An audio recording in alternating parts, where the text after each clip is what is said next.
For the basics of SwiftUI, we'll be working with a little counter program that is able to add two buttons and a count variable. And this count variable will go up or down depending on what we click on and what we modify the program with. So let's get started.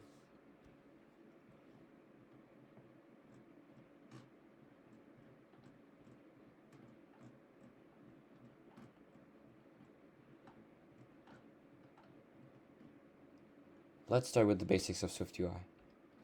SwiftUI at its core component is Apple's UI interface handler.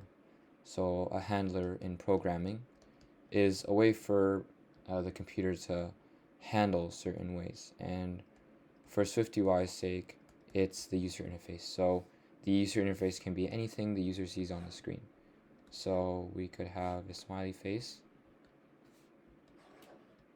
Not my greatest work of art, but we could have a smiley face, and the SwiftUI handler needs to be able to handle this smiley face that's being rendered by the program. And by the program, I mean anything the programmer writes it to be. And this should be you. So exactly what do we do with the handler of SwiftUI? So SwiftUI's layouts are pretty self-explanatory, and they're built around these things called stacks. And stacks are essentially, if you've used JavaFX, of VBoxes and HBoxes, but if you haven't, don't worry about that. So stacks can be both horizontal or vertical, and somewhat in a way in the z-axis, but we'll talk about that later. So a horizontal stack is called a h-stack, and it will arrange objects in a horizontal manner. A vertical version is, you guessed it, a v-stack, and these organize objects in a vertical manner. Now for a z-stack, it doesn't actually move something in a 3D space, it actually moves objects in front or behind of each other. So let's say I wanted this blue box to be in front of the white box. Because I used a z-stack, the blue box will now be in front and the white box in the back. Next, we're going to be handling events inside of these stacks. And that can be consisting of buttons, so a button. Maybe it's a text field, so something that you want to write inside of, so user input. Oh, well, generally all of this is user input as well. And maybe you wanted an image to change, so here's our smiley face again, and maybe you want this to change into a sad face. So this is another thing that stacks can hold. And now we're going into the at state, which is a special handler that allows for the SwiftUI to be handled in real time.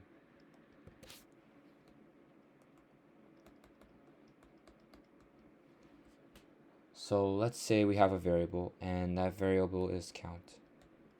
And count is 0 right now. But we want the text to display a actual count value. But if we update count to be 1, the program won't be able to update that without having a at state, which is why this is so important. So let's say we have at state count 2. Now count 2 will be able to update itself within SwiftUI, so it'll be able to increase or decrease depending on what we do. So count 2 will be able to update 1, 2, 3, 4, and so on, whereas count 1 will just be 1, because this doesn't update without the at state. And every time the button is tapped, or every time the state is updated, because of this handler, count 2 gets updated as well. You can also bind views to states like text field, And when the user types something in the text field, it'll update the name. And if you use text name or like the text somewhere else, it'll reflect that change immediately, just like it did with our state count. And that's pretty much the basics of Swift UI. It's a very simple and very easy to use handler. I'm going to be going over an example, and then I'm going to be going over each line of code. So if you saw earlier in the video, this is my example of the code.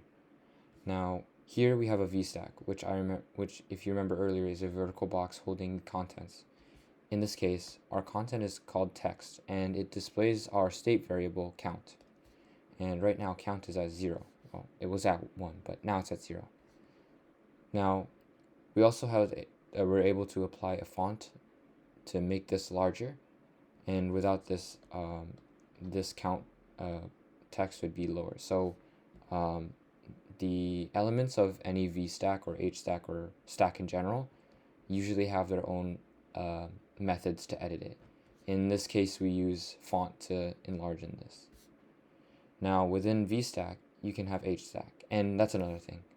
You can have embedded HStacks. So let's say you have a VStack, and most people start with a VStack because you want to have stuff vertically and then you want to have stuff horizontally. And you want to have another HStack. So HStack inside your VStack, and then let's say you wanted, I'm sorry, that's a very bad K. It's even worse.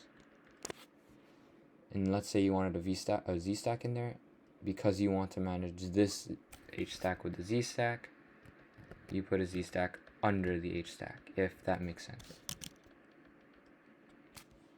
Now, going back to our program example, we have an embedded HStack within our VStack, and that is actually for the plus symbol and the minus symbol as well.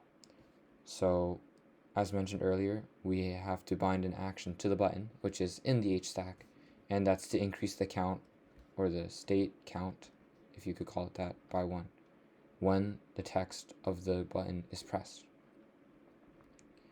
With this, we do the same action but in the inverse. So the text would be a negative symbol and the count would subtract it by 1.